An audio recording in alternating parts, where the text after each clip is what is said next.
Donc ils s'amusent à parler, ils adorent parler de la monarchie marocaine, du palais royal, de son frère, de sa sœur, de son fils, de ce qui va se passer dans 20 ans, etc. Ils aiment bien comme ça balancer des propagandes. Il y a eu des coups de fusil dans le palais, tu vois, des trucs insensés. T'as l'impression que c'est une série turque. Hein, t'as l'impression que c'est une série mexicaine ou une série turque. Quand tu les entends parler de la monarchie marocaine, à coups de propagande et de conneries. Donc, j'ai décidé ce soir, de vous donner beaucoup d'informations. Les Algériens, hein, c'est pour vous en fait, hein, et pour les Marocains. Mais les Algériens, ça me tient à cœur de au moins vous proposer un bon live, puisque vos compatriotes ne sont pas capables de le faire. On s'est dit, nous les Marocains, allez, on va faire du bénévolat, on va organiser un live, et on va donner des bonnes informations aux Algériens. Ils vont pouvoir prendre un petit carnet. Donc, prenez déjà un petit carnet, les Algériens, ouvrez un bloc-notes sur votre PC, et commencez à noter tout ce que je vais donner. Les noms, les dates, les livres, etc. Comme ça, vous pouvez aller vérifier. Et comme ça, vous pouvez faire la même chose que j'ai fait avec les Kibir. Si j'ai dit des conneries, si j'ai raconté des énormités, vous allez pouvoir m'enregistrer et à votre tour débunker. Mais vous allez voir que ce que je raconte est tellement chirurgical que même les Marocains qui vont aller vérifier vont retrouver les mêmes choses. Et on va parler de quoi, au juste, puisque vous aimez bien parler des symboles marocains? Eh bien, on va parler de vos symboles. On va parler des symboles algériens. Sans insulter, sans rien. On va parler de l'histoire. On va parler de l'histoire. Qui dit... vous pensez à qui quand je parle de symboles algériens? Par exemple. Vous pensez à... Ouais, l'autre, tu sais. Biouna. C'est vrai, on pourrait parler de Biouna à l'occasion. De Gaulle. L'émir. Ah oui, il y a beaucoup d'émirs. Hein. Ah, alors là. Alors je valide. René, Lucien. Boumedienne. Je valide. Abdelkader. Ouais, on va parler d'Abdelkader. On va parler d'Abdelkader, puisqu'il y a beaucoup de gens. Il y a beaucoup de gens ici qui mettent Abdelkader. Donc on va parler d'Abdelkader. Vous inquiétez pas, je vous rassure tout de suite. Il y a beaucoup de gens qui ont mis Anissa Keït aussi, Brahima. On en parlera aussi. Il suffit que je fasse une recherche aussi. Mais je suis sûr de trouver beaucoup de choses que personne ne sait. Je ferai des recherches aussi, ne vous inquiétez pas. Alors, Abdelkader. Pourquoi est-ce qu'il y a l'équibir derrière, derrière? J'ai une photo où il y a l'équibir derrière. Attendez. Pourquoi est-ce qu'il y a l'équibir derrière? Ah merde, j'ai oublié de retirer l'arrière-plan. Parce qu'il y a toujours quelqu'un derrière un DZ, mais je t'expliquerai quand tu seras plus grand. Non, ça c'est une erreur. Oh là, c'était pas calculé. Les Kébir, bouge de là. C'est bon, on veut plus parler de toi là. On est au sujet suivant. Allez, recule. Laisse Ahmed Tebboune. C'est Ahmed Tebboune. Bon, on revient, Roti, on va parler de l'émir Abdelkader. Ça va pas être ennuyant, ça va être très intéressant. Parce qu'il y a des informations que moi-même j'ignorais. Alors vous allez me dire, oui mais Brahim, l'émir, on sait que c'est un traître, on sait que franc-maçonnerie, on sait ceci, on sait cela. On va essayer de donner quelques éléments vraiment vérifiables et quelques éléments en plus au-delà de la franc-maçonnerie, etc. Des choses que personne, même moi j'ignorais, hein, il y a juste quelques jours. Et comme vous voyez sur l'image, c'est ce que les Algériens cachent depuis très longtemps ou essaient de cacher, en tout cas ils n'en parlent pas. Et moi ça me surprend que les Algériens veuillent une statue de l'émir Abdelkader, comme ils l'appellent. Avec tout ce que j'ai découvert, vouloir en faire une statue, c'est incroyable. En fait, pour vous expliquer avant de commencer, l'émir Abdelkader, il représente tout ce que déteste de façade, je dis bien de façade, le régime algérien en 2025. Tout ce que déteste aujourd'hui de façade le régime algérien en 2025, eh ben, vous allez voir que c'est tout ce que véhiculait ce qu'ils appellent entre guillemets l'émir Abdelkader. Donc, on va commencer. Vous savez qu'il a fait de la résistance jusqu'en 1847, et après sa reddition, il a une vie que beaucoup ne connaissent pas, et surtout les Algériens. Donc les Algériens enregistrés, je vous dis, vous allez pouvoir me débunker si je raconte des conneries. Donc il a été prisonnier en France, et ça c'est vrai, enfin en prisonnier en réalité non. Vous allez me dire, quand on est en prison, on est derrière des barreaux. Lui en réalité, il était dans un château. Donc il était surveillé, on va dire. Donc pendant 6 ans. Et après cela, il a reçu, vous le savez tous, ça je vous apprends rien du tout, il a reçu des hautes distinctions. Après, il est passé 2 ans en Turquie et ensuite, il est allé finir sa vie quand même, c'est une grosse partie de sa vie. Il est allé en Syrie, à Damas, pendant 28 ans. Donc en Syrie, il a vécu de 1853 jusqu'à sa mort en 1883. Donc ça, c'est pour les dates, que vous sachiez un peu son parcours. Donc, un peu de résistance en Algérie française, en tout cas. Ensuite, il a rendu les armes et il a été reçu, honoré. Il a reçu des hautes distinctions par la France, mais pourquoi il a reçu ces distinctions-là, on va le comprendre tout de suite. Alors, pendant plusieurs années, on parle après sa réédition, hein. Après sa réédition. En fait, le émir Abdelkader que les Algériens nous vendent, c'est un mythe. Il n'y a rien à voir avec le Abdelkader, fondateur de la nation algérienne, le Moudjahid, je ne sais pas trop quoi. Tous les qualificatifs que lui attribuent les Algériens, il n'a absolument rien à voir avec tout ça. C'est complètement l'inverse. Alors déjà, il faut que vous sachiez, première information à aller vérifier, il a déjà aidé les grandes puissances internationales, à s'emparer du canal de Suez. D'accord? Je vous parle de quand il est entre la Syrie et ensuite entre la Turquie et ensuite en Syrie. L'émir Abdelkader va devenir un homme d'affaires important. Il va condamner, et ça, je peux vous montrer le courrier, je l'avais montré hier dans le live de Maroquino, je pense. Il va condamner la résistance en Algérie en 1871. Il adresse un courrier au gouvernement français où il les encourage, il les soutient, et en même temps, il parle de trahison, de traître, en parlant des résistants algériens. Lettre de 1871. Vous tapez lettre 1871, émir Abdelkader. Lettre 1871, émir Abdelkader. C'est bien que vous fassiez vos recherches, les Algériens, pour que vous ne dites pas ce que tu montres à l'écran est falsifié. C'est bien pour certains éléments que vous-même vous tapiez et que vous allez retrouver toutes ces lettres-là devant vous à l'écran. En tapant ces mots, vous allez trouver le courrier direct. Donc, courrier 1871, émir Abdelkader, au gouvernement français. Et vous allez voir qu'il les encourage, qu'il les soutient, et en même temps, il attaque la résistance algérienne et il les décrit comme étant des traîtres. 71, c'est 71. Hein. Ah oui, c'est vrai, vous dites 71. Merde, pardon. La traduction, elle, n'hésite pas. Alors, là, par contre, c'est choquant. Oui, je suis désolé. De toute façon, il y a beaucoup de Belges dans le live, donc ça va, on est bien. Khouti, je vous assure que ce que je vais vous dire va vous choquer. Et parce qu'il y en a beaucoup qui ne le savent pas. Même moi, je n'avais pas la certitude. Sachez qu'il va tourner le dos à l'islam et il va rejoindre la loge des pyramides. Alors, la loge des pyramides, c'est quoi? C'est une organisation maçonnique d'Égypte. Figurez-vous que l'émir Abdelkader, comme il le nomme, il va soutenir, écoutez bien et allez vérifier ces informations. Je vais vous les montrer de façon, les Algériens, vous inquiétez pas. Vous savez comment je suis. Tout ce que je dis, je le montre. Il va même soutenir les premières colonies juives en Palestine.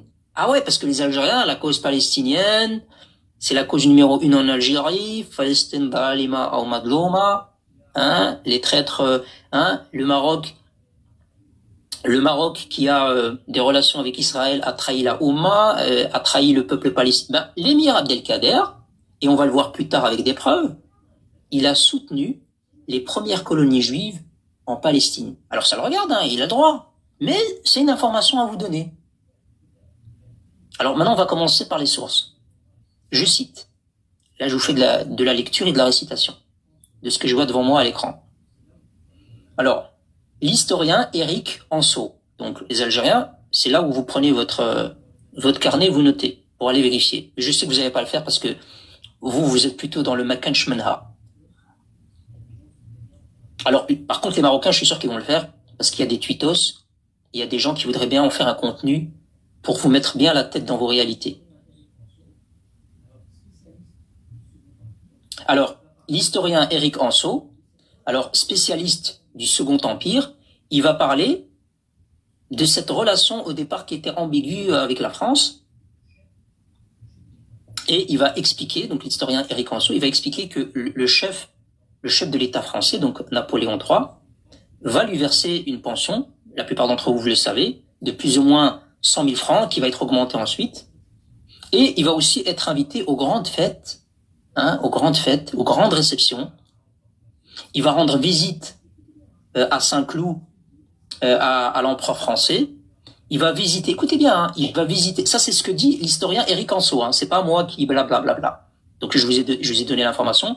Vous tapez historien Éric Anso, spécialiste du Second Empire, et vous tapez à côté Émir Abdelkader, vous allez avoir tout le résultat de ce que raconte cet historien sur l'émir Abdelkader et ce que je viens de vous dire. Et c'est pas Amil Makhzen, Éric Anso, lui c'est pas, je pense. Amil Makhzen, je crois qu'il a rien à voir.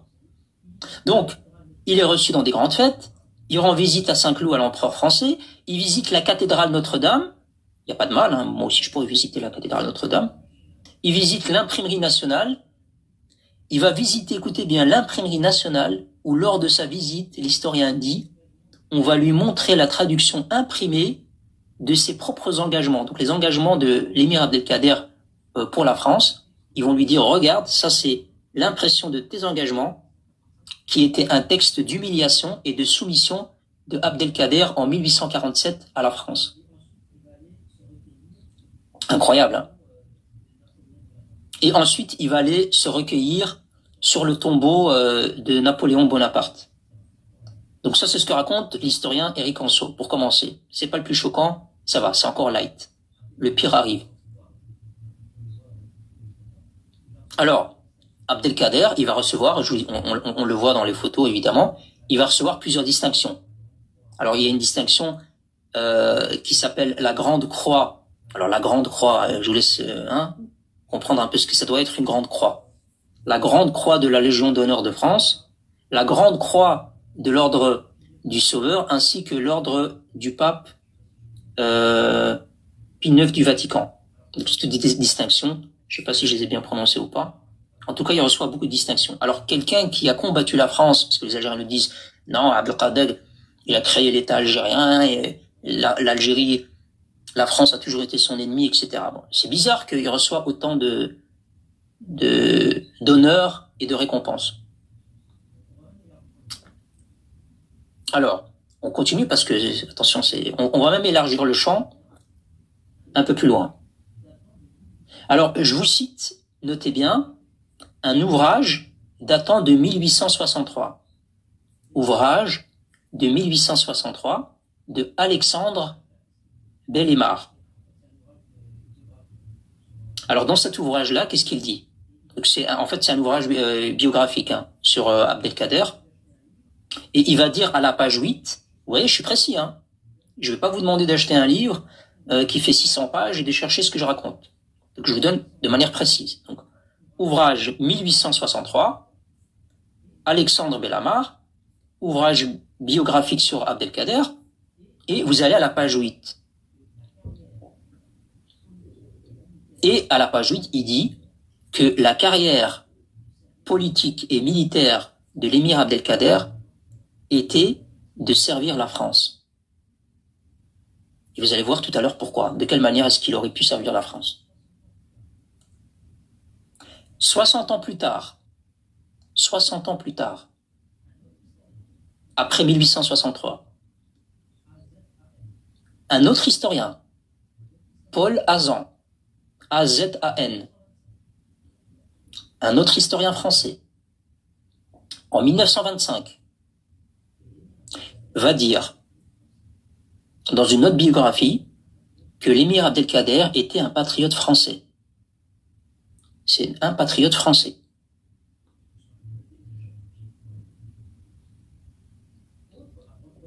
J'espère que vous notez, les Algériens, vous allez pouvoir décortiquer tout ça.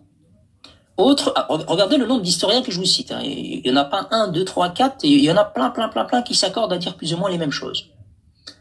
Autre historien, Louis Latayade,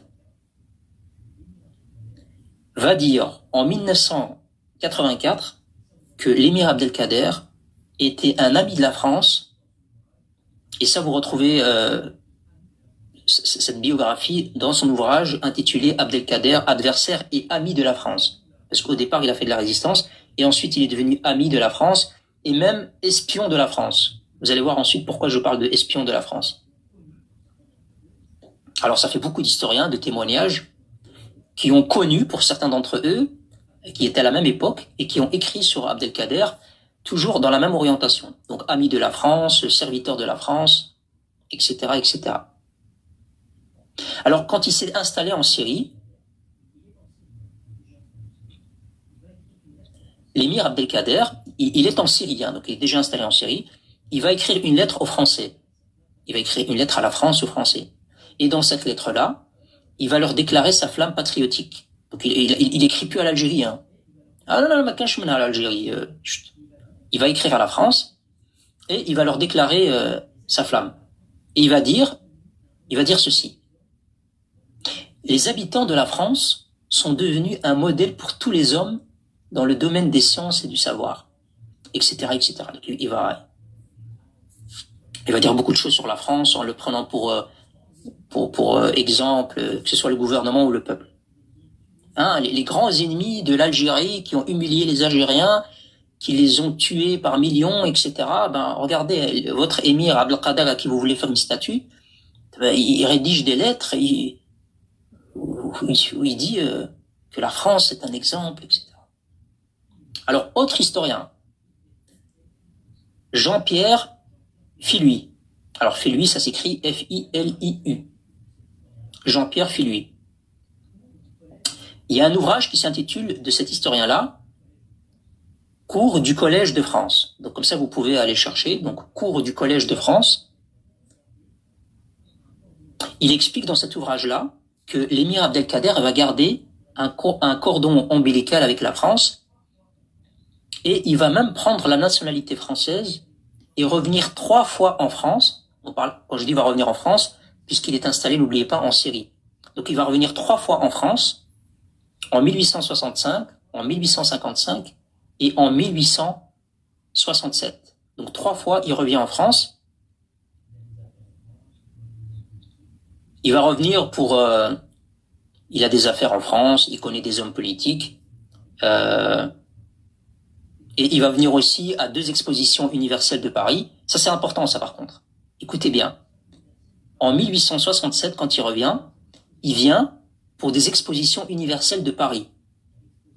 Et dans cette exposition-là, la France, elle exposait un tas de choses, et elle exposait un tas d'éléments de son empire exotique d'Afrique, donc tout ce qu'elle avait conquis en Afrique, et notamment son trophée l'Algérie. Et l'émir Abdelkader, il est allé tranquillement contempler tout ça.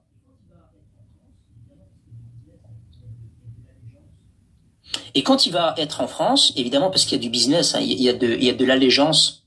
Donc l'émir Abdelkader, il a prêté allégeance d'une certaine manière, il rend service à la France.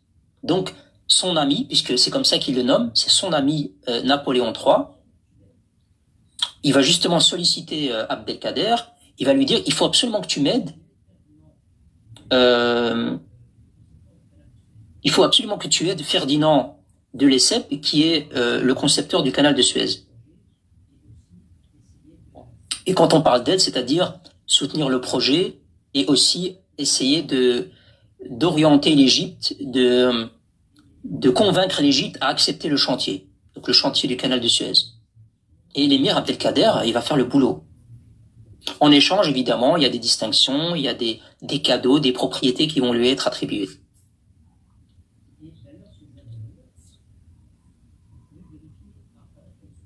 Et d'ailleurs, ce que je viens de vous dire, vous pouvez le vérifier à travers quelle source? Eh ben, là aussi, vous avez un historien anglais cette fois, Charles-Henry Churchill, donc Charles-Henry Churchill, dans son livre intitulé La vie d'Abdelkader. Donc vous allez consulter ce livre-là, La vie d'Abdelkader, page 27. Et à la page 27, regardez ce qui est dit par Charles-Henry Churchill. Alors, il parle justement du projet du canal de Suez que l'émir Abdelkader a soutenu.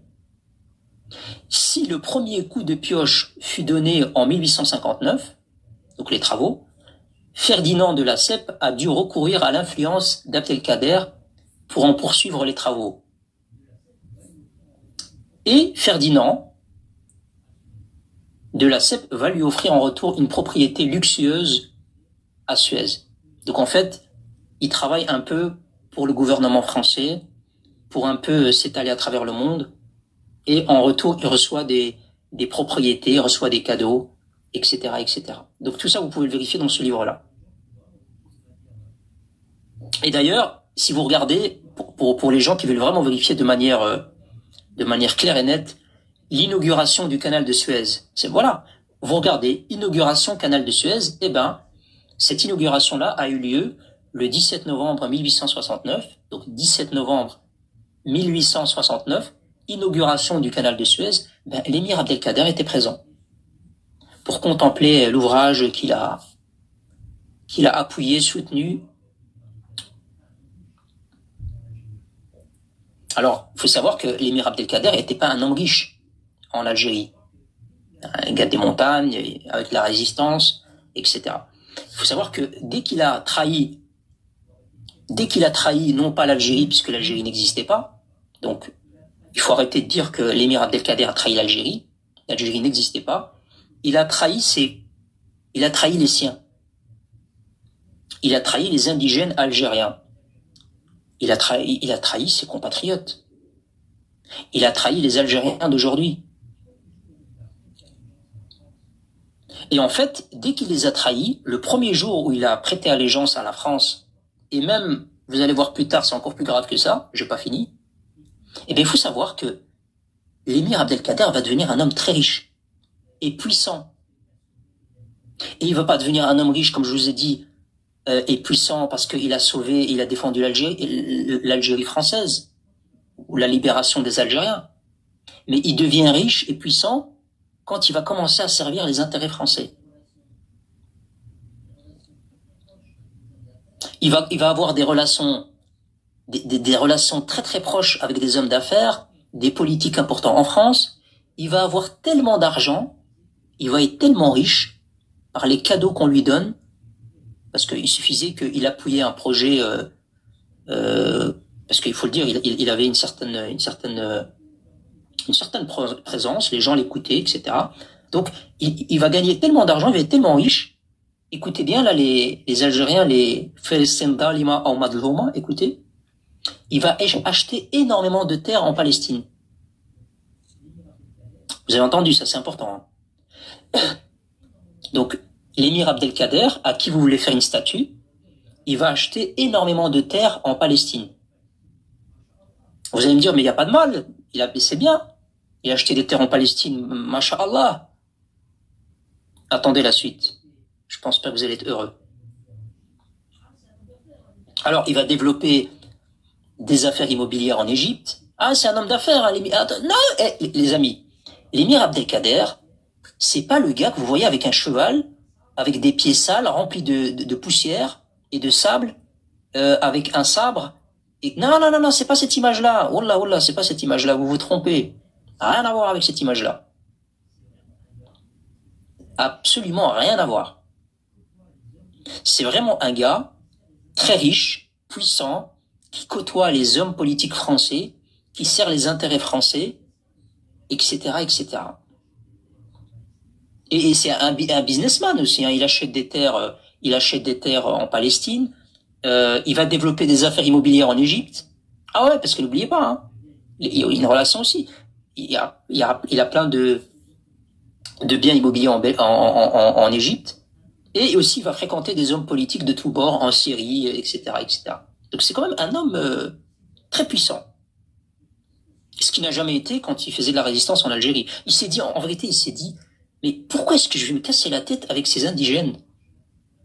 Pourquoi je vais me casser la tête avec eux? Je vais finir avec ma tête, elle va sauter, ils vont m'arracher la tête, ils vont la mettre sur un piquet. Autant que j'aille profiter de la life. Ah, il a tout compris, là. Il s'est dit, de toute façon, ils vont finir par être des harkis, les autres aussi. Il avait raison, en plus, hein. Il s'est dit, de toute façon, autant que je commence, ils vont suivre le chemin. C'est pour ça que vous aimez bien, en fait, l'émir Abdelkader, les Algériens. C'est que vous êtes devenus comme lui, en fait, aujourd'hui. Vous êtes tous devenus des harkis. Vous l'avez suivi, moi, je dis, c'est bien. Restez concentrés, parce que ce qui arrive, les amis, est choquant. Franchement, c'est choquant. Moi, j'ai vérifié, hein, vraiment, parce qu'il y a certaines choses que j'arrive pas à croire. Alors, il y a un gars qui s'appelle Sylvain-Henri Cornac. Sylvain-Henri Cornac. Il a publié pour l'Université de Québec à Montréal une note. Donc, l'Université de Québec de Montréal, elle s'en sert dans son université, et c'est publié par Sylvain-Henri Cornac. C'est évidemment, c'est basé sur des recherches, évidemment. C'est pas parce que lui a écrit que c'est basé sur des recherches historiques.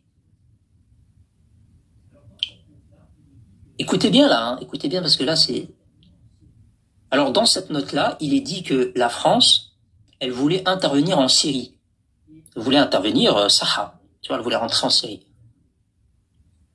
Et devinez les amis,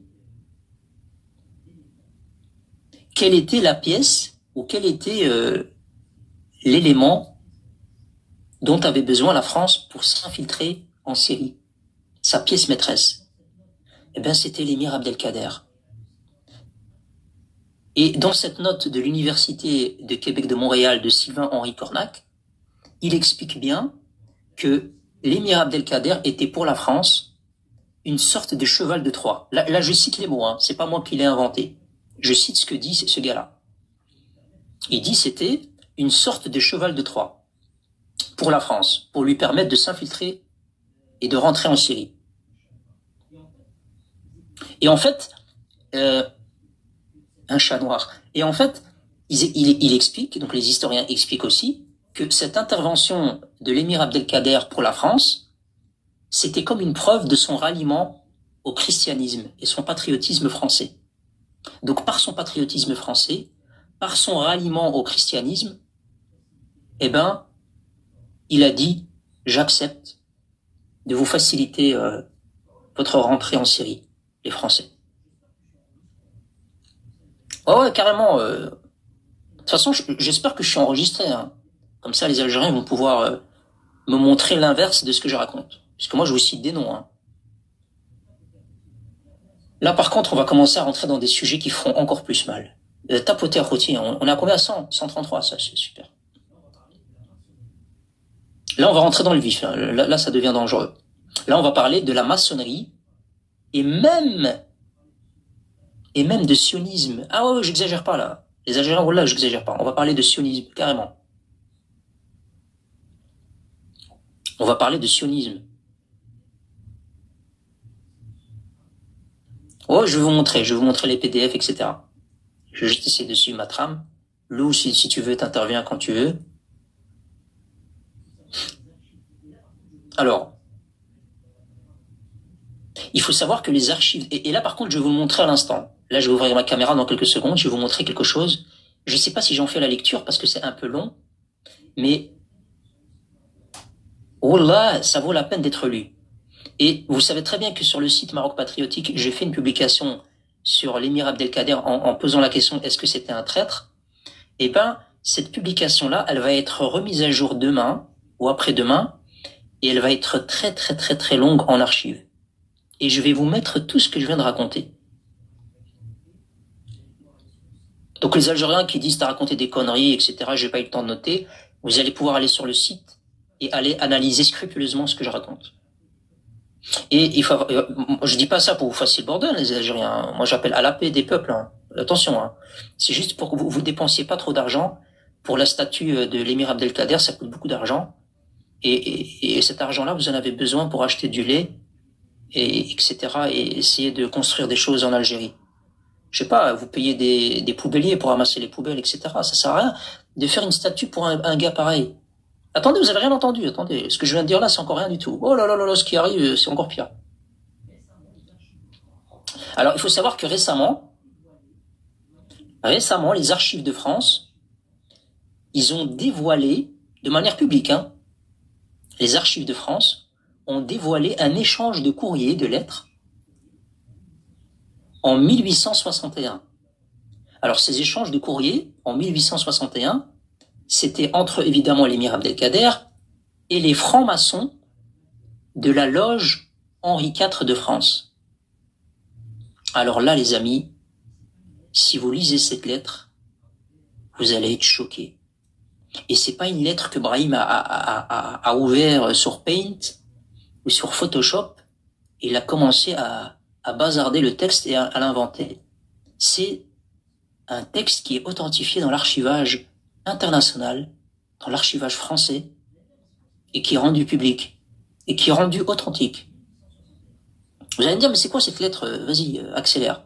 Alors, 1861, Émir Abdelkader, qui communique par courrier avec les francs-maçons de la loge Henri IV de France. En réalité, c'est d'abord les francs-maçons de la loge Henri IV de France qui lui adressent une lettre.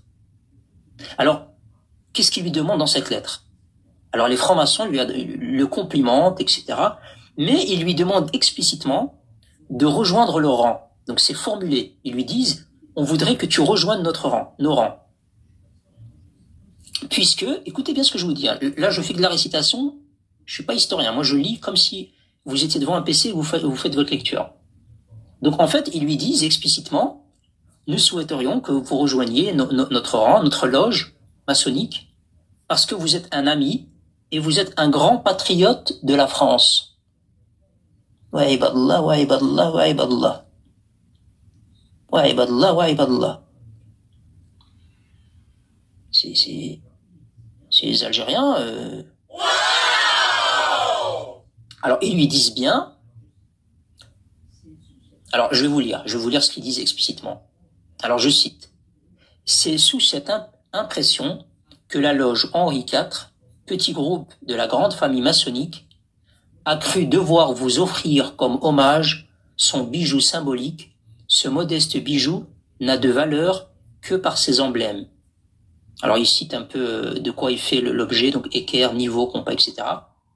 Donc, c'est le symbole de la loge. Des frères qui vous aiment, donc il parle à l'émir, hein, les frères maçonniques qui vous aiment, déjà comme un des leurs, et qui seraient fiers si des liens plus étroits leur permettraient de vous compter au nombre des adeptes de notre grande institution. Vous avez bien entendu ce que j'ai dit, hein.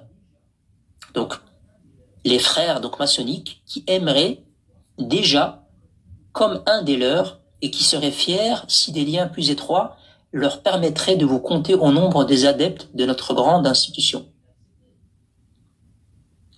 Alors vous allez me dire, ouais, mais ça c'est le courrier, ça veut pas dire qu'il a accepté.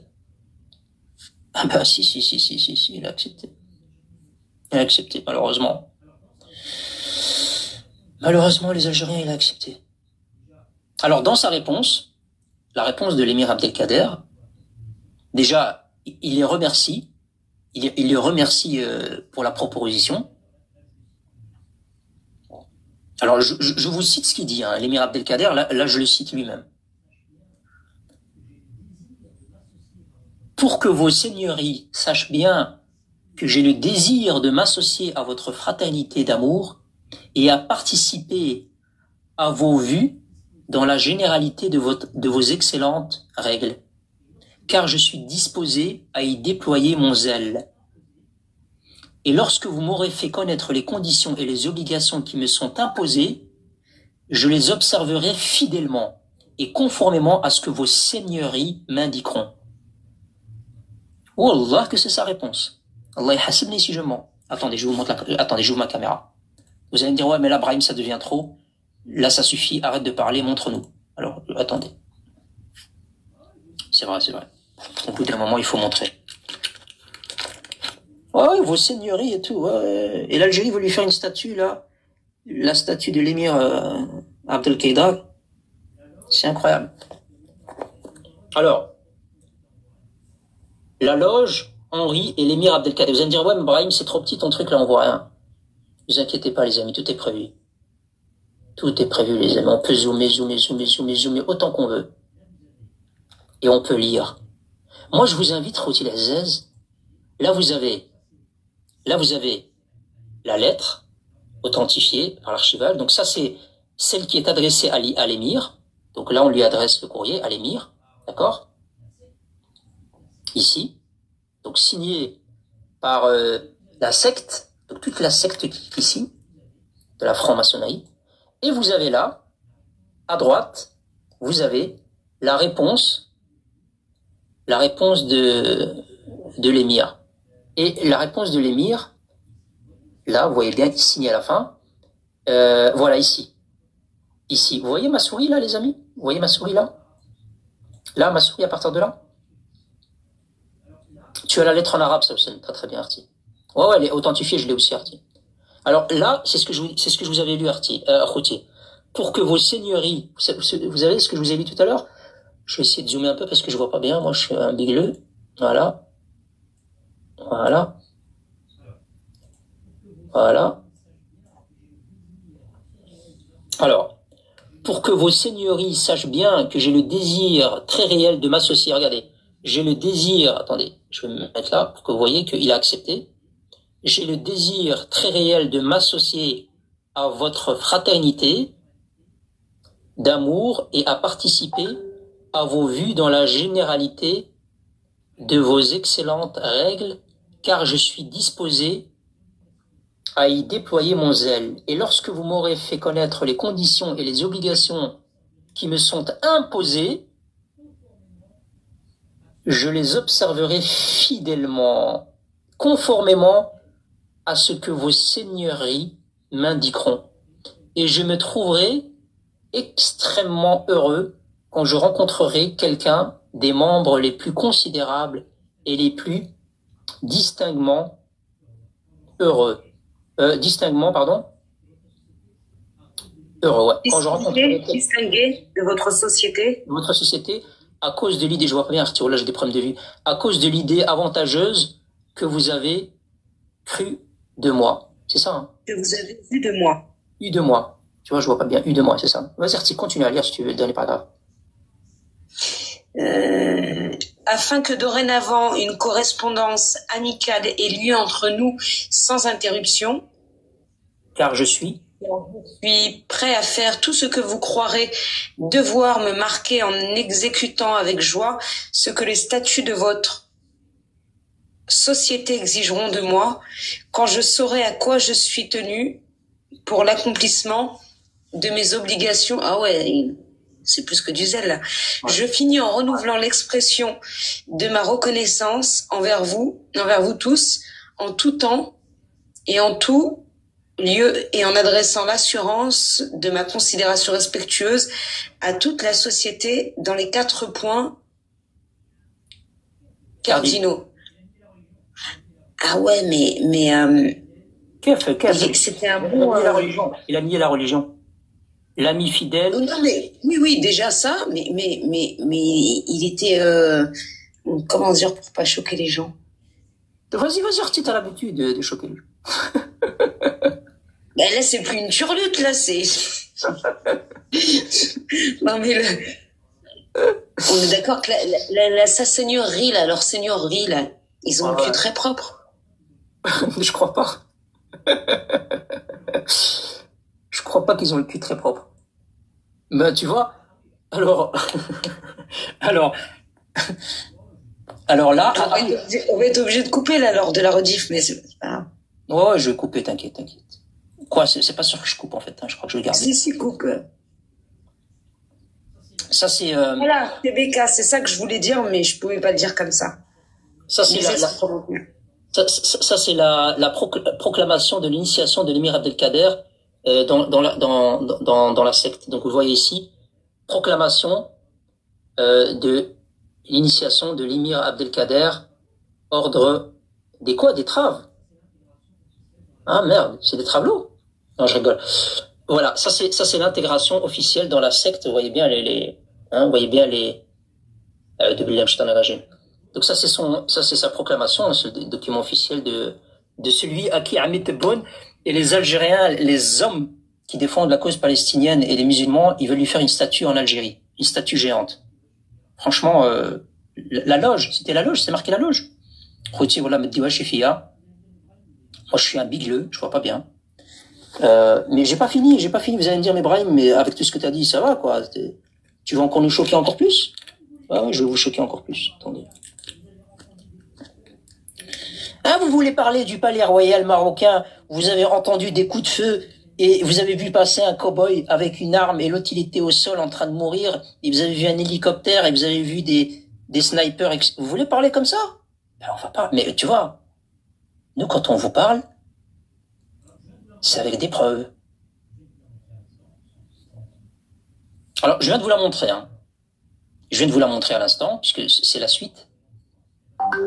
Alors, la franc-maçonnerie, donc du Grand Orient de France, elle va sortir une brochure spéciale en 1865, justement en son honneur. Donc vous pouvez, tout le monde l'a vu, je crois. Hein. Vous tapez maçonnerie Grand Orient de France, brochure 1865, Émir Abdelkader, hop, vous allez tomber dessus. Et d'ailleurs, une information aussi à vous, les Algériens, parce que ce soir, je fais du bénévolat. Hein. Il faut dire la vérité, je suis pas payé. Hein. C'est même pas un Algérien qui m'a récompensé dans ce live. Alors, l'homme de confiance de l'émir Abdelkader, parce qu'il avait un homme de confiance, donc il était chargé d'affaires auprès de la France, c'était justement à Khouti, notez bien, c'était le franc-maçon Léon Judas Ben Durand. Il s'appelait comme ça, les amis, je peux rien y faire, moi. Il s'appelait Léon Judas Ben Durand. C'était quelqu'un de la grande famille juive d'Alger. Il est resté avec lui, en fait, il a suivi partout. Il est resté avec lui en Syrie. Mais vous savez pourquoi il est resté tout le temps avec lui? Parce que justement... On a un doute, mais j'ose pas le dire. Ah non? Et alors, il était avec lui tout le temps. Et était considéré comme son homme de confiance, mais en réalité... Il est pas encore mineur, Roya, tu peux pas dire ça maintenant. Non, mais si, ça je peux le dire. En fait, il le suivait partout parce que c'était son surveillant pour la France. En fait, c'était le gars qui surveillait l'émir Abdelkader pour la France, pour qu'il surveillait s'il exécutait bien ce que la France lui demandait. Donc, Léon Judas Ben Durand, franc-maçon, il suivait partout l'émir Abdelkader pour justement pouvoir vérifier si les consignes qui étaient données par la France étaient exécutées ou pas. Après, je sais pas ce que vous vouliez dire vous, mais moi, je n'étais pas là-dedans. Ah oui, l'émir Abdelkader, ce qu'il appelle l'émir Abdelkader, sachez qu'il va faire un pèlerinage. Vous allez me dire, ouais, pèlerinage, vous faites l'Umrah. Non, pas l'Umrah. Pas à la Mecque. Il va faire un pèlerinage à Jérusalem. Mais pourquoi faire? Il va aller prier sur le tombeau de Jésus-Christ. Mais je parle pas de prière qu'ont pris nous les musulmans. Merci pour les tapotages, Khouti. Moi, ça me choque d'avoir découvert tout ça. Je suis gêné, les Algériens. Wallah, en plus, j'ai pas encore fini. Je sais même pas si je vais pouvoir finir ce live. Parce que ce que je m'apprête encore à dire, c'est encore beaucoup plus choquant. Et je sais pas si le live va pouvoir se terminer, s'il va être signalé, si on va encore être là ou pas. Mais moi, à votre place, je suis sûr que vous êtes en train de transpirer et que vous allez prendre une douche après. Non, c'est pas fini, c'est pas encore fini. Il y en a un qui m'a dit « Souat artek ». Tu vois, ouais, ça c'est quand ils ont très chaud, ça. Faut pas faire attention, les amis, faut pas muter, ne mutez pas. Ça c'est quand il fait très chaud, ils ont besoin d'extérioriser. Et comme il n'y a pas l'eau pour prendre la douche, puisque j'ai parlé de douche, mais en fait il n'y a pas l'eau, ils ont besoin de s'énerver, de dire Souat ta'amou, des choses comme ça. C'est pas exactement ce qu'il a écrit, Brahim. Il a dit quoi? Vas-y. Il a dit quoi? Il a écrit soit ter ertek. Soit ter ertek. Mais Khouti, Pourquoi vous écrivez Takhna alikum billah li karaghila? Pourquoi vous écrivez en derija alors que vous ne maîtrisez pas la derija? J'ai alors, mis un G exprès. Hein. Parlez en français comme vos mères derrière les bars. il y a quelqu'un qui m'a dit pareil. Parce que... Nous, l'arabe, on est avec.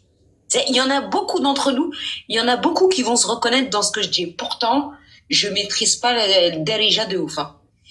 Mais moi, quand je suis arrivée à 2 ans et demi en maternelle, je parlais moins bien français que derija. C'est après, en grandissant, que je l'ai perdu. Mais ma première langue, c'est derija. Vous, c'est pas comme ça, vous. Vous allez pas dans votre pays chaque année. Ça parle français à la maison. Donc, arrêtez d'essayer de faire comme nous. Insultez-nous en français. Je te laisse finir, Brahim. Par contre, j'ai juste une question. Quand t'as dit il a pas prié sur le tombeau de Si, il a prié. Aïssa. Si, il est allé prier. Aïssa, alayhi salam. Non, mais t'as dit il a pas prié comme nous les musulmans. C'était quoi? C'était genre bougie, gospel, c'était... Ouais, il a prié à la méthode chrétienne, je veux dire. Ah ouais. Moi sur le chemin, tout ça quoi. Voilà, ouais. Ah ouais. Parce qu'il était accompagné, il était surveillé. Hein. Et en fait, quand il prête allégeance et quand il intègre la franc-maçonnerie, les gens le surveillent, le regardent. Donc il peut pas dire Allahu Akbar, des choses comme ça. C'est bon, il a changé de camp. Enfin, il a changé de religion. Alors, non, c'est pas un live de sioniste et de rageux. C'est un live où on prend note et on vérifie. Il faut pas croire les gens qui parlent. Moi, j'ai jamais cru les gens qui blablatent. Patriote, pas patriote. Moi, je prends des notes. Quand je vais écouter même les lives de mon frère Ilyes et ma sœur Malika, je les aime beaucoup. J'ai beaucoup d'affection pour ces personnes-là. Mais je prends des notes. Je me dis, c'est pas que je leur fais pas confiance. C'est que j'ai besoin de me servir de ce qu'ils racontent et j'ai besoin de trouver les éléments dont ils ont parlé. Donc, la même chose, les Marocains sont pas dupes. Pour la plupart d'entre eux, ils vont aller tapoter ce que j'ai dit en partie.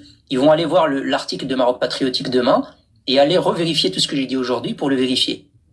Donc, je fais monter après les frères, pas tout de suite. Sinon, vous allez m'entraîner dans une discussion et pour que la rediffusion sur YouTube, elle soit complète, il faut que je termine. Après, vous intervenez et après, vous rectifiez ce que j'ai dit ou vous donnez des compléments d'information, mais avec les sources. Hein. Ne dites pas, vous essayez de donner au moins des éléments qu'on peut vérifier.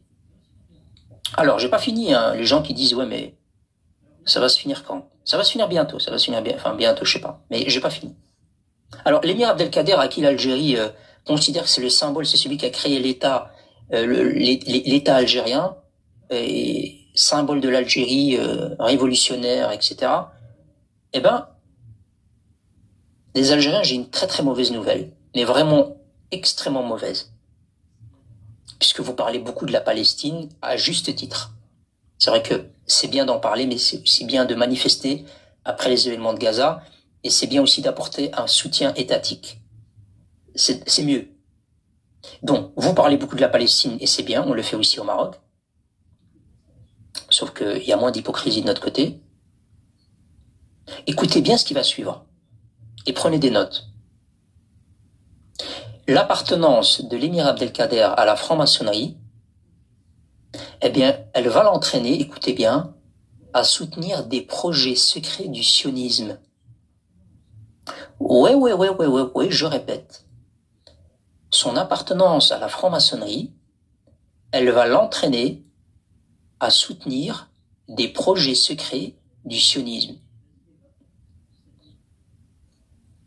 Vous allez me dire, mais vas-y, développe. C'est-à-dire, eh ben, lui-même, de son vivant, et même ses enfants sur plusieurs générations, eh ben, ils vont soutenir le sionisme. Le sionisme, on va pas expliquer, on sait ce que c'est. Dans les grandes lignes, en tout cas.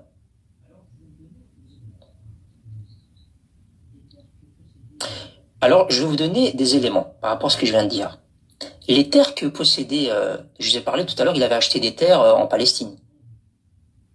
Les terres que possédait Abdelkader, ils vont être vendus de son vivant et même après sa mort, parce qu'il a beaucoup de terres, hein, beaucoup de terres en Palestine et ailleurs. Et ces terres-là, il va les vendre à qui, les amis? Smamzian.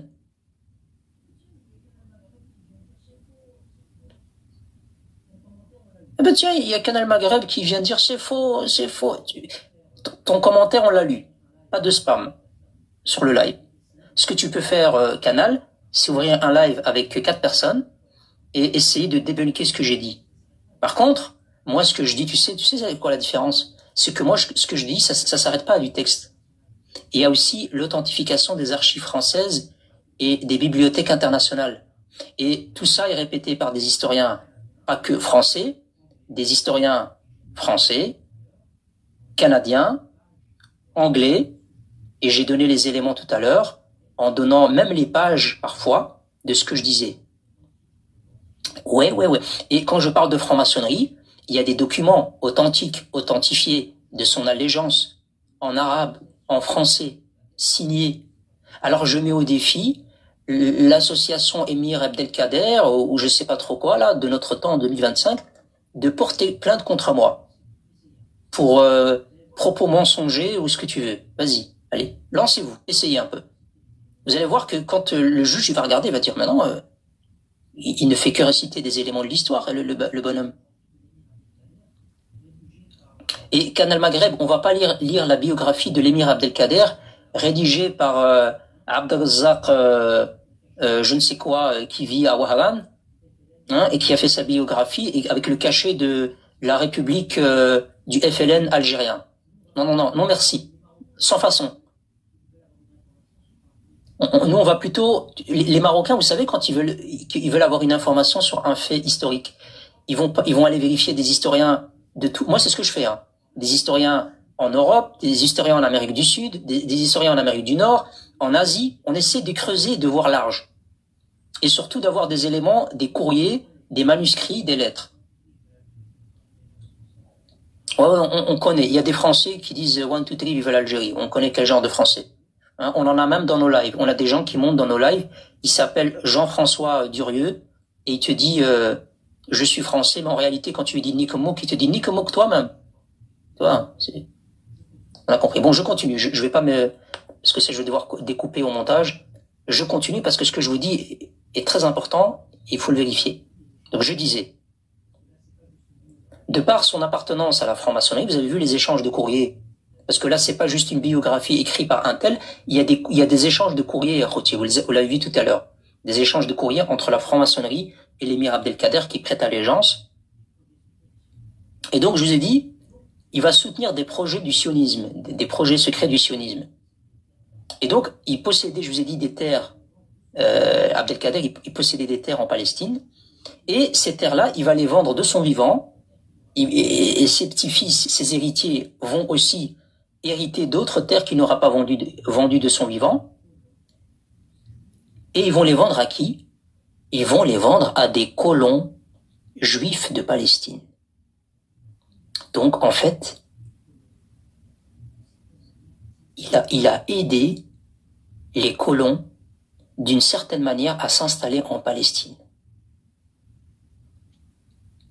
Wick.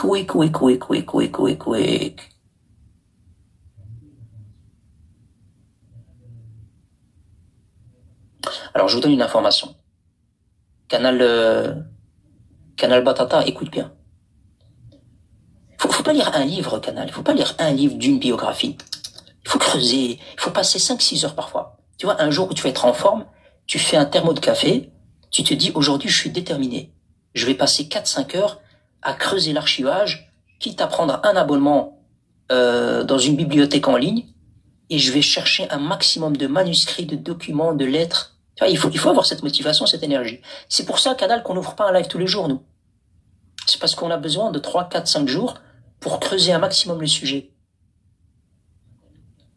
Sinon, si on faisait de la propagande, on serait là tous les jours. Un thermo de café, mais sans... Exactement. Si on voulait faire du buzz et de la propagande, on serait là comme vous, là, tous les jours, à faire des lives, hein, à raconter n'importe quoi. Alors, je continue sur ce que j'ai dit là. La Palestine, il a vendu ses terres à des colons juifs. Vous savez, moi, j'ai pas de problème. La religion, on a des Marocains juifs, etc. Moi, je dis juste qu'il a aidé, parce que les Algériens aiment nous parler de la Palestine libre, dans les magloumés, etc. Là, je leur donne une information, je leur dis, l'émir Abdelkader, il a vendu, lui et ses enfants et ses héritiers, ils ont vendu leurs terres à des colons juifs en Palestine.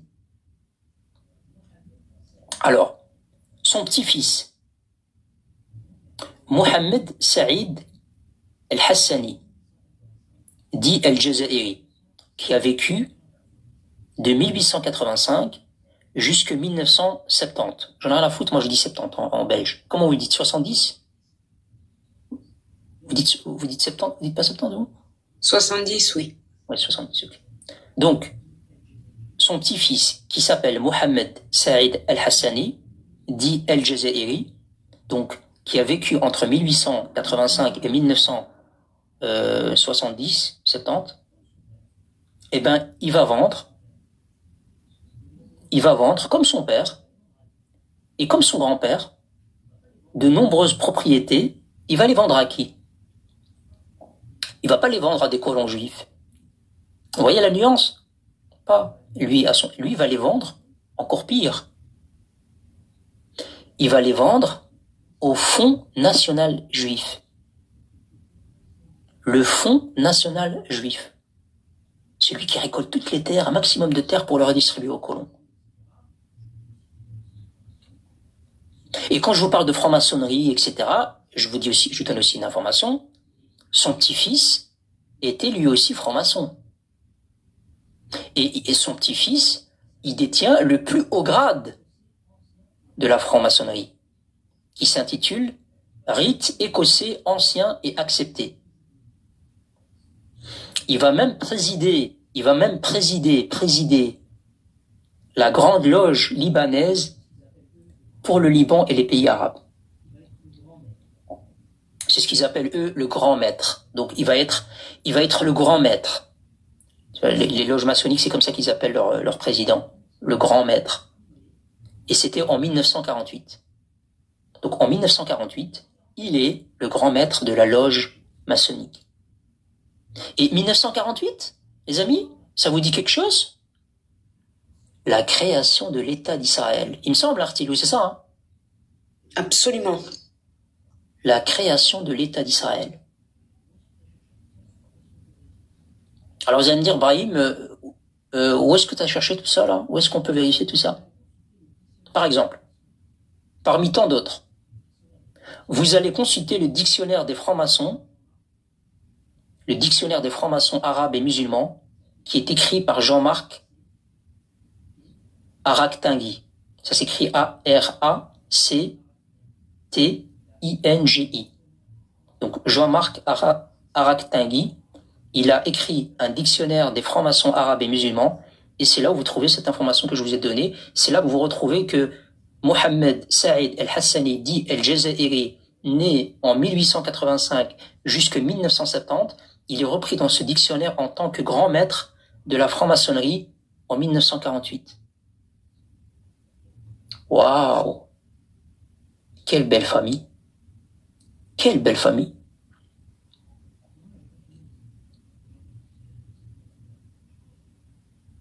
Non, j'ai pas fini, les amis. Les gens qui disent c'est bon, tu l'as. Non, j'ai pas fini. Alors, l'arrière-petit-fils. Attends, vous voulez voir sa tête? Attends, sa tête. On veut sa tête. Il est où sa tête? Où est-ce que t'es? Est-ce que je l'avais sa tête ou je l'avais pas? Je l'avais sa tête pourtant. Ah, il est là. Razak Abdelkader. Ça, c'est l'arrière-petit-fils. Lui, c'est l'arrière-petit-fils. Donc, l'arrière-petit-fils de Abdelkader, donc Abdelzar Abdelkader, non, c'est pas lui de finesse, arrêtez les amis.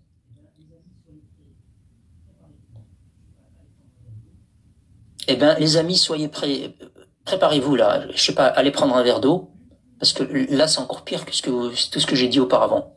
Là, plus les enfants, plus les générations passent, et plus ils sont encore plus sionistes. Alors, vous savez celui-là, là, à l'écran, Razak Abdelkader, allez chercher, tapotez sur Google. Razak Abdelkader. Vous n'avez même pas besoin de moi. Eh bien, lui, il va carrément, les amis, carrément. Il va devenir sioniste, et il va vivre dans des kibbutz, c'est comme ça qu'on dit, hein, les kibbutz, les mini-villages là. Il va vivre dans des kibbutz. C'est ça, hein, jusqu'à la fin de sa vie. Merci, Artie. Donc, en fait, lui, carrément, il va être sioniste et il va vivre dans des kibbutz jusqu'à la fin de sa vie. Et tu vas me dire, oui, mais Brahim, la source. Maintenant, on veut la source. Alors, vous allez consulter l'historien Claude Friedman. Alors, Claude, K-L-O-D, c'est pas Claude comme en français, hein, c'est K-L-O-D, Friedman, F-R-Y-D-M-A-N. Donc ça, c'est l'historien. Il va écrire un ouvrage. Cet ouvrage, il est intitulé Le Grand Orient en Orient. Donc vous notez, Le Grand Orient en Orient de Claude Friedman. Et il va dire, les amis, il va dire dans cet ouvrage que ce petit-fils, cet arrière-petit-fils de l'émir Abdelkader, donc Abd al-Razzaq, que vous voyez à l'écran, il va dire de lui qu'il considérait le sionisme comme porteur de germes de libération, au contraire des sociétés arabes gouvernées par des potentats autoritaires. Donc il va soutenir le sionisme. Il va dire, je considère que le sionisme est porteur de germes de libération, contrairement aux Arabes. Oui. Non, désolé, je fais pas pitié, là, je donne des infos. Vous parlez des fusillades dans le Palais Royal. Je suis obligé de regarder ce qui se passe chez vous. Moi, au début, je voulais pas. Moi, je me suis dit, vendredi soir, qu'est-ce qu'on peut faire? Il y a Netflix. On peut produire, je sais pas moi, on peut faire des projets, essayer de gagner de l'argent, penser à des choses, aller revoir la famille, etc. Mais vous me poussez à me consacrer à vous. Vous me poussez à aller creuser votre histoire. Enfin, votre histoire, je vous ai dit, hein, l'histoire de l'Algérie, elle se résume à ça. Hein. En vérité, je parle d'histoire, mais votre histoire, on a vite fait le tour. Hein. Donc, continuez à parler de vos propagandes, fusillade au Palais Royal, le frère a tiré sur l'oncle, le fils a tiré sur le grand-père a tiré sur le garde du corps il a tiré sur la cuisinière elle a tiré sur l'Assas il a tiré sur le chien il a tiré sur... Continuez vos propagandes, continuez. Et moi, je vais aller regarder l'archivage de l'émir Abdelkader, parce que les chouhada, j'ai pas encore fait de live, hein. J'ai pas encore fait de live sur les chouhada, aucun. Je vais faire le même type de live sur les chouhada.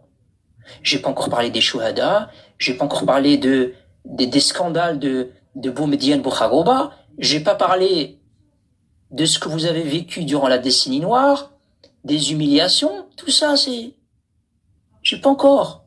Là, c'est à peine le début, ça. Donc, arrêtez d'avoir mal.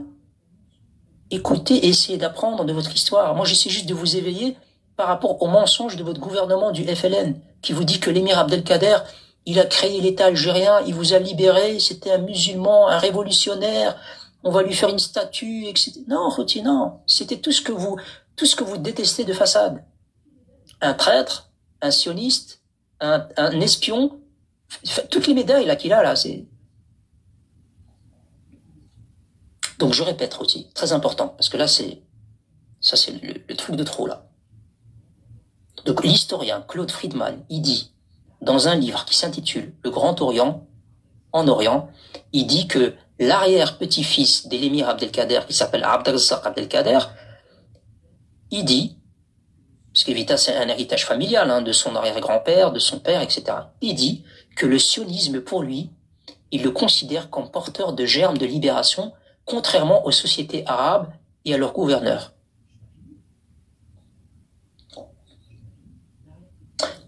J'ai pas fini. L'arrière-petit-fils de l'émir Abdelkader, là, ce Abd al-Razzaq. Attendez, je vous remets la photo. On va devoir mettre sa gueule. Parce que, les Algériens, si jamais vous avez mal, c'est Lou qui m'a envoyé cette image. Je sais pas si je peux la montrer. Je peux la montrer ou pas, Lou? La bouteille. Non, je vais pas la montrer. Je vais la laisser pour plus tard. On va la laisser pour plus tard. Je vais plutôt rester sur cette tête. Voilà. J'allais faire une petite blague, mais c'est pas... Alors, l'arrière-petit-fils, donc Abdelrazak, il va écrire des livres. Il va écrire 2 livres. Il va écrire 2 livres. Il va écrire 2 livres contre les pays arabes. Vous allez me dire, mais quel livre et qu'est-ce qu'il a dit contre les pays arabes?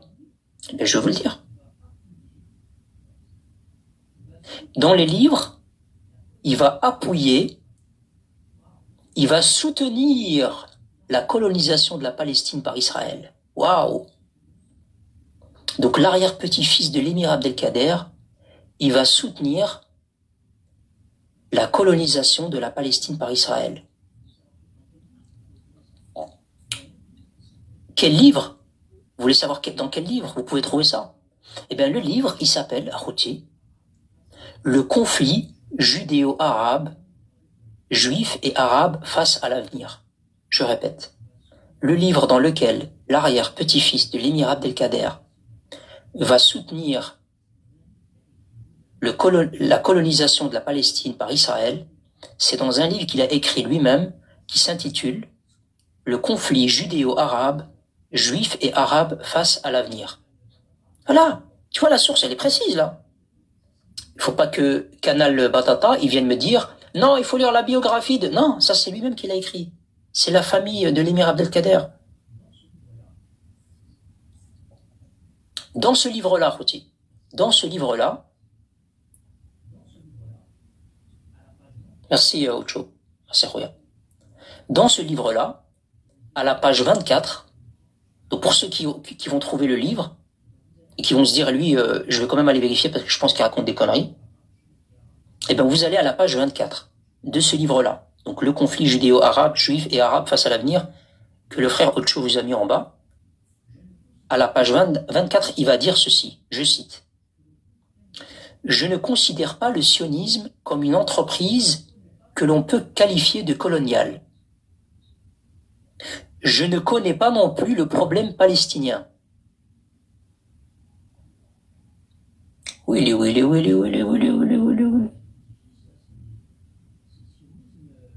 Ah ouais, l'arrière-petit-fils, là, c'est sionisme puissance 10. Hein. Lui, ça n'a rien à voir avec son...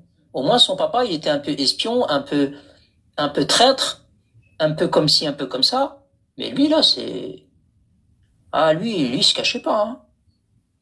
Ah, il se cachait pas. Lui, il a fait des livres, hein, carrément. Au moins, c'est direct.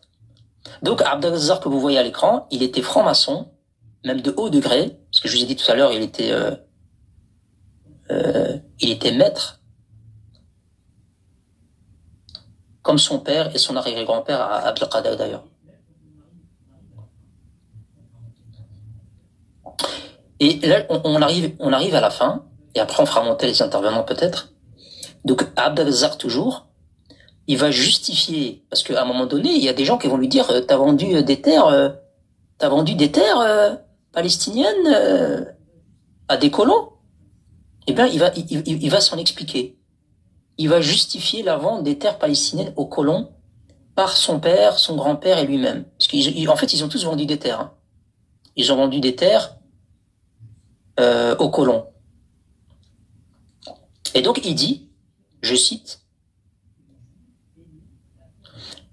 il va le justifier en disant que les Juifs payaient la terre beaucoup plus cher que sa valeur.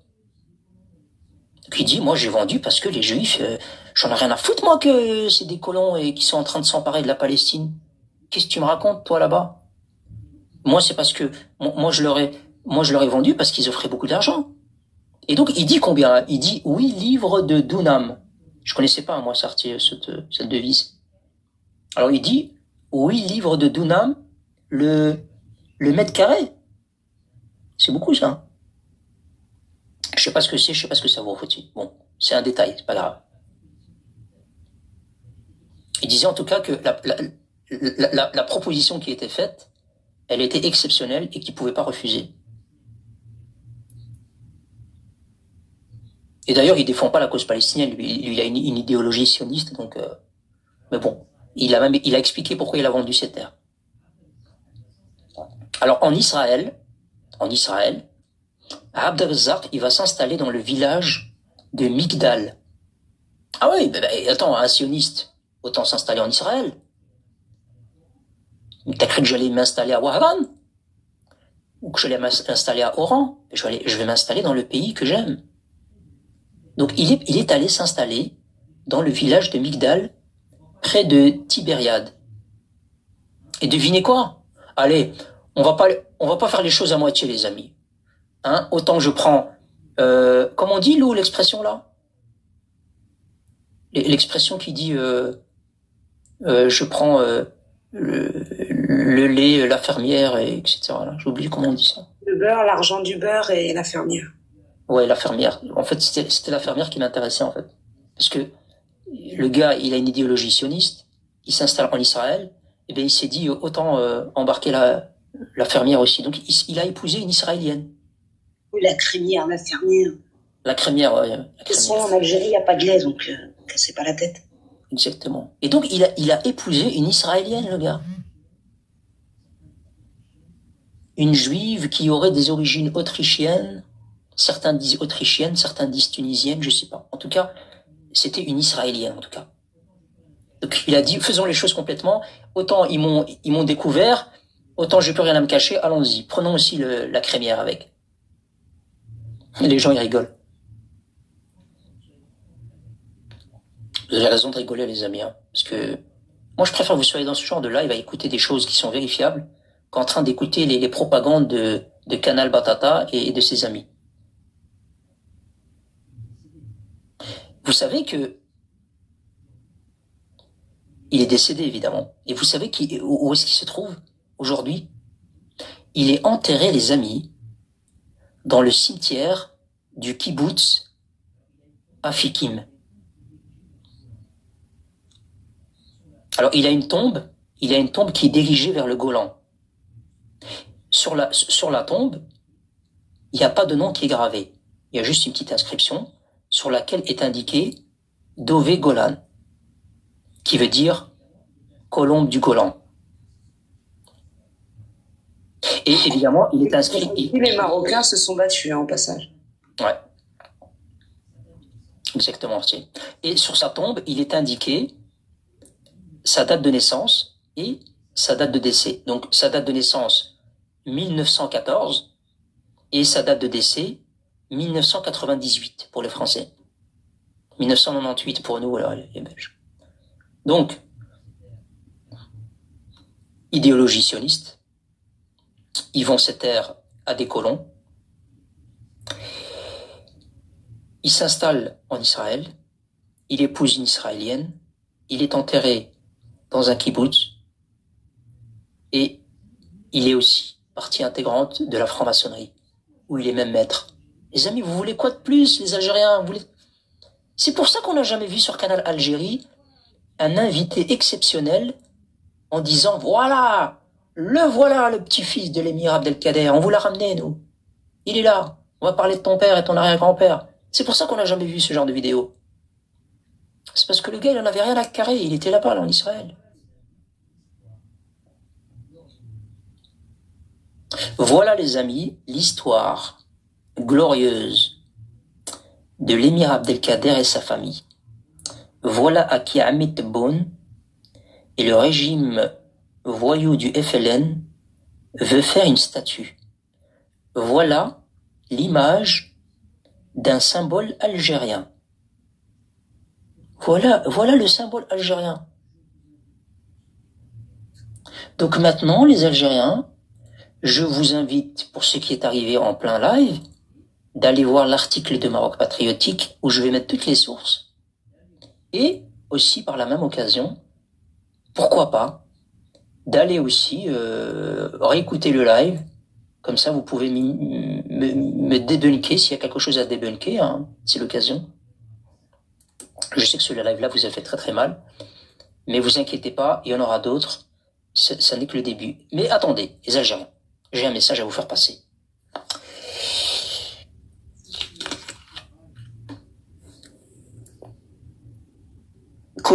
Coach Larage, je sais même pas si je lui ai adressé ce message, non pas lui.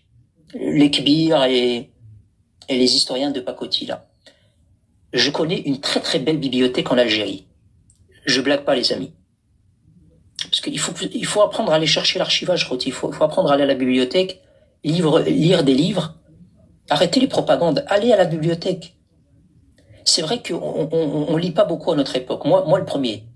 Moi, quand j'ai un livre, je le lis pas. Je fais des recherches.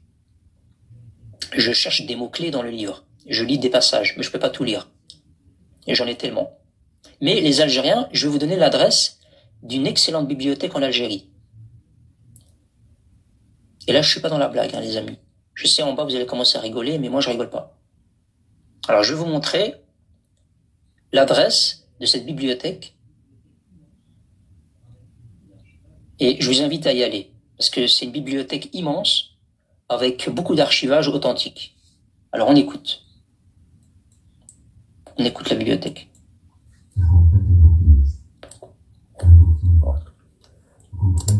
في حوضتك البوكينيست عنده كتوبة وكل كتاب يحكي قصة كل قصة تخليك تتخيل تعيش تكتشف تتثقف تانسبيرا تعرف الناس Inspira. Vous avez compris, c'est inspira. Ça vient du verbe inspirer. C'est comme ça qu'ils parlent, c'est leur dirigeant, les amis, arrêtez de rigoler en bas. Attends, je vais remettre la vidéo là, parce que c'était bien. Inspira, ça vient pas du verbe inspirer, ça vient du verbe inspirer. Ah, pardon. Lou, elle les connaît mieux, donc elle connaît leur darija. Bon, La darija. Merci de rectifier. Alors, on réécoute.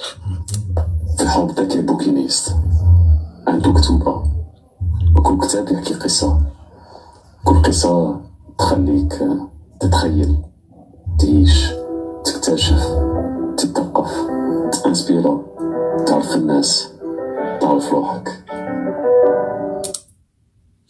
Je viens de voir un livre intéressant, les Algériens. N'hésitez pas à lire ce livre-là, le français, parce que même là, quand je vous vois dans les lives, vous avez certaines difficultés à écrire. Donc n'hésitez pas à aller acheter ce bouquin, ça va vous aider.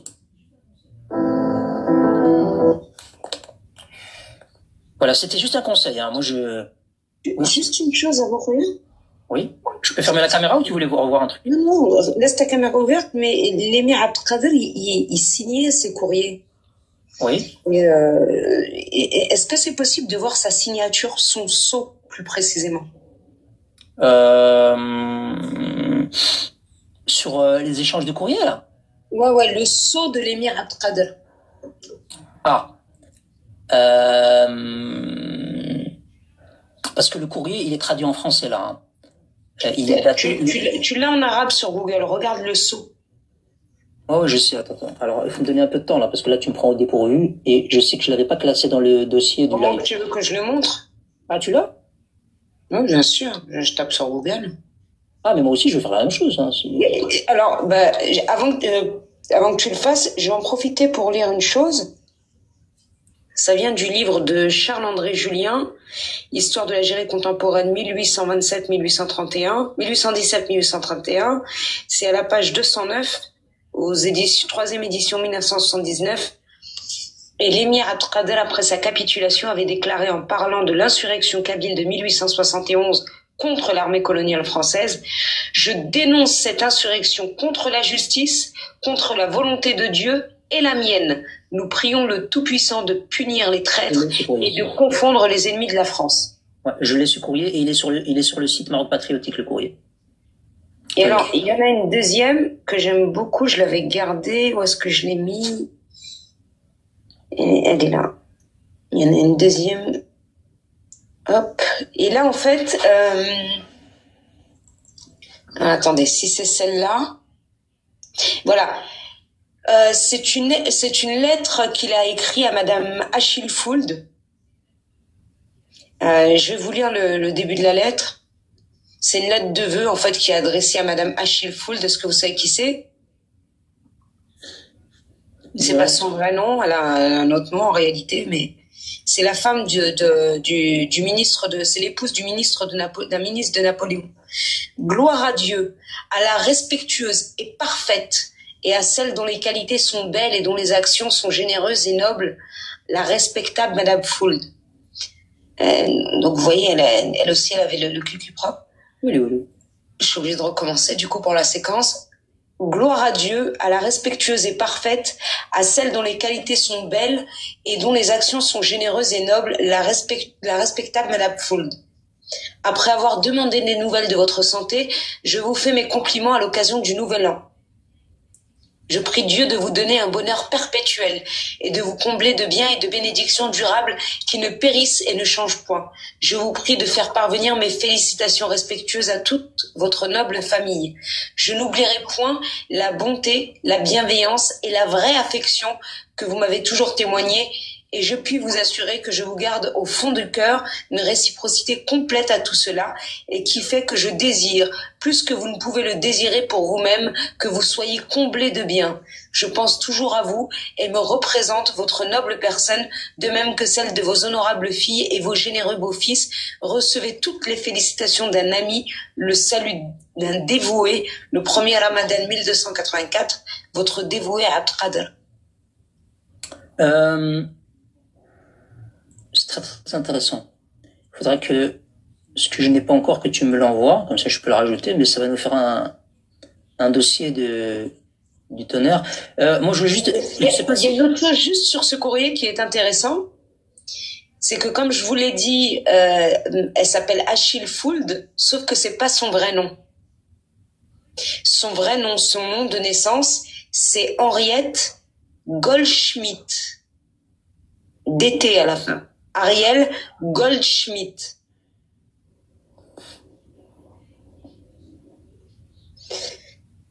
Je me demande quelle est l'origine de ce nom Goldschmidt. Voilà, vous en faites ce que vous voulez. Alors, moi, le truc là, attends, parce que... Attends.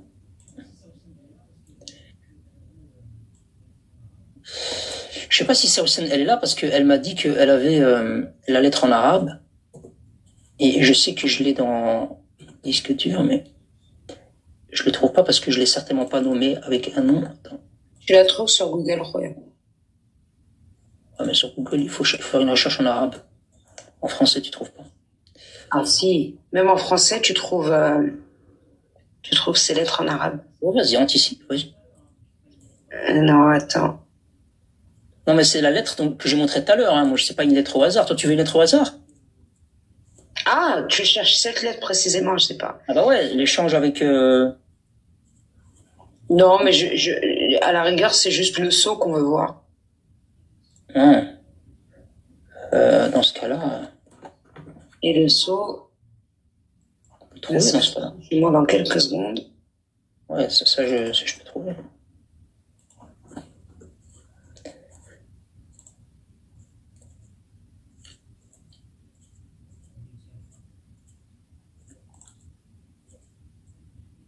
Je l'ai ici à l'écran.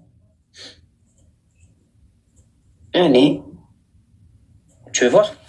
Moi, je veux bien. Alors, il suffit de taper en arabe. Khatm Abd Qadir. Donc, Khatm, c'est le sceau en arabe. Et vous avez le sceau officiel qui est repris à chaque fois. C'est toujours le même.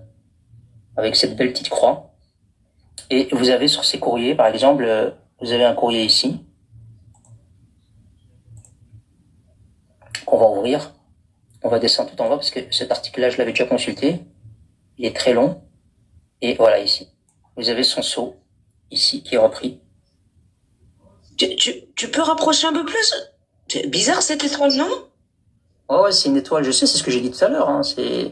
Bah alors? Mais quand ils nous disent, ouais, le drapeau marocain, il y a 6 étoiles. Ah ouais, c'est bizarre cette étoile. On leur dit, c'est le sceau de Salomon. Non, c'est l'étoile de David. Vous avez 6 étoiles. Bah alors? Bah t'es chmouche? Vous êtes pas honte? Bah alors? Bah, comprends pas? Bah alors, les Canaries là? Tu as pas honte? Hein? Tu as pas honte? Ah, ici, attendez. c'est encore plus authentifié là-dessus. Non, Photoshop, ما كانش منها. Page officielle de l'émir Abdel Qaïda. Ah non, c'est une page Facebook. Et dans les photos, j'avais vu un truc intéressant dans les... Parce que ça, c'est une page... Ah, mais c'est très riche, cette page. En plus, c'est algérien. Ils doivent dire plein de vérités là-dedans. Ouais, bon. On regardera ça plus tard. En tout cas, c'est juste le premier épisode. Je crois qu'il y aura encore plein d'autres épisodes. Peut-être pas sur l'émir Abdelkader, sauf s'il y a vraiment de quoi faire un live. Mais en tout cas, vous en avez appris des choses sur le symbole algérien. Et je republierai en fait ce live, vous inquiétez pas. Est-ce que j'avais prévu autre chose, les amis? Moi, je crois que j'ai fait le tour. Est-ce qu'il y a des gens en bas, notamment des Algériens, qui voudraient monter pour donner un avis par rapport à ce qu'on a dit? Mais pas dans le sens pourquoi vous faites ce genre de live, je peux comprendre pourquoi vous faites ce live, ou non, ça j'ai pas besoin. Ça c'est vraiment pour dire tu as donné une information, tel point, tu as menti, ou tel point c'est une propagande, etc. Essayez aussi de contre-argumenter. Ocho, il a dit, ils sont tous aux urgences. Tu m'étonnes, le cercle de l'émir Abdelkader, c'est devenu un carré. Ouais, les amis, arrêtez, franchement, cherchez pas. Je sais pas. Celle-là, Khouti, moi, je vous pose une question en commentaire. Je vous pose une question. Moi, je leur conseille de remplacer Abdelkader par quelqu'un d'autre. Ça pourrait être qui le remplaçant? Riyad Mahrez. L'émir Riyad Mahrez? Je sais pas, moi, tu me poses des questions, je donne une réponse. Quelle intelligence artificielle, hein? Bon, ben... Ah, Louis de Funès, ça, c'est pas mal. Louis de Funès, l'émir Louis de Funès. Non, parce que les Algériens entre nous, c'est bon, l'émir Abdelkader, c'est trop quand même. Allez, c'est pas une preuve, pas deux, pas trois, pas un historien, pas deux, pas 10. Son fils, son arrière-petit-fils, son lieu de résidence, son enterrement, son idéologie, ses livres.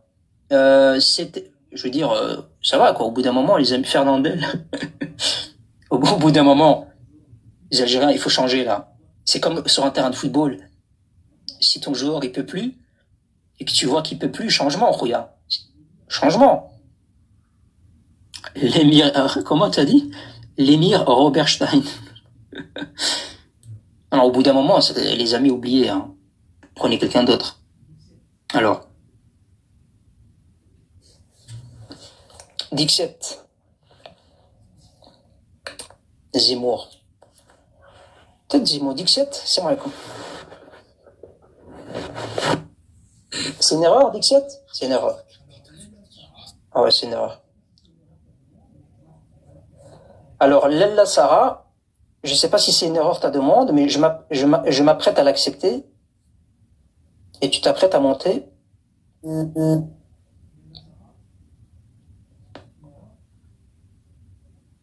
Lella Sarah, est-ce que c'est une erreur? C'est une erreur, hein, je pense. Je vais te démuter alors, parce que je t'ai muté, je pensais que t'étais... Je vais te démuter, je vais te faire descendre. Ça doit être une erreur.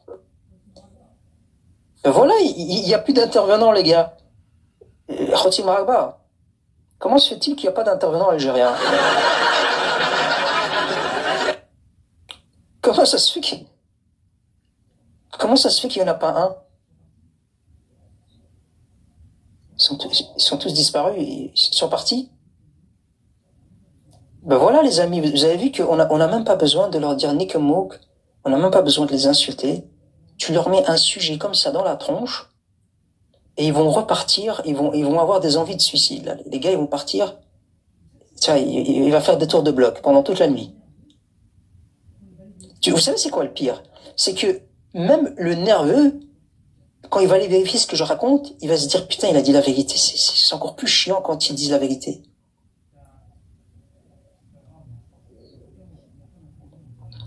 Ben, c'est pas grave. Hein. En tout cas, moi, je vous demande pas d'intervenir, les Algériens. Moi, personnellement, à votre place, je ferais pas de demande. Ah ouais, si on inverse les rôles, si j'étais algérien et que j'avais assisté à ce live et que j'étais avec mon PC en train de vérifier, en train de taper les noms, voir si les livres existent, eh ben, franchement, j'aurais fait comme vous. J'aurais pas fait de demande, je serais pas monté. Pareil. Donc vous avez bien fait. Donc on a parlé de l'émir Abdelkader traître, espion. J'ai été signalé restreint, live restreint à certains. Ouais, bon, les amis, on va tapoter un petit peu, parce que les Algériens, je crois que là, ils sont pas bien. Attendez, je vais essayer de contester. Sinon, pour la visibilité aussi, parce que là il est restreint, il n'est pas signalé. Pour la visibilité, c'est les commentaires. Tu mettez des commentaires good live, commentaires qui rigolent, voilà, commentaires avec des cœurs. Il faut des commentaires positifs, un maximum. Ceux qui savent mettre les commentaires en chinois, là, mettez les commentaires en chinois, comme quoi c'est un bon live, voilà. Mettez les termes, voilà, amour, amitié, gentil. Voilà, les mots comme ça qui vont faire que...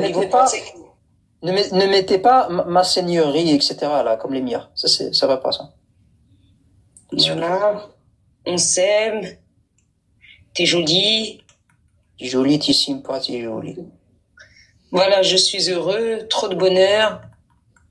Ouais, trucs comme ça, c'est ça qui font sauter ce genre de... Merci beaucoup. Merci. Donc, on a parlé de la trahison, de l'espionnage, de l'idéologie sioniste, en plus de père en fils, hein, c'est un héritage.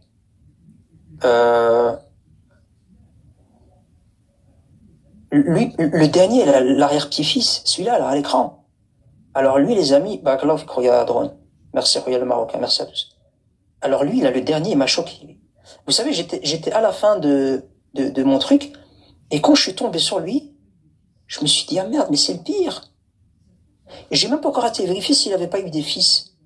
Si ça se trouve, si ce gars-là, il a eu des fils, ils doivent être dans l'armée de Tsahal en train de dégommer des gens. Ah ouais, ça doit être une dinguerie.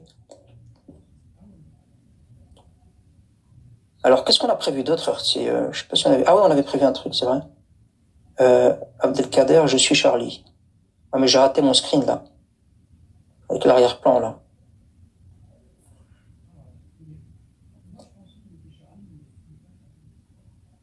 Alors, moi, je pensais qu'il était Charlie, mais il est pas Charlie.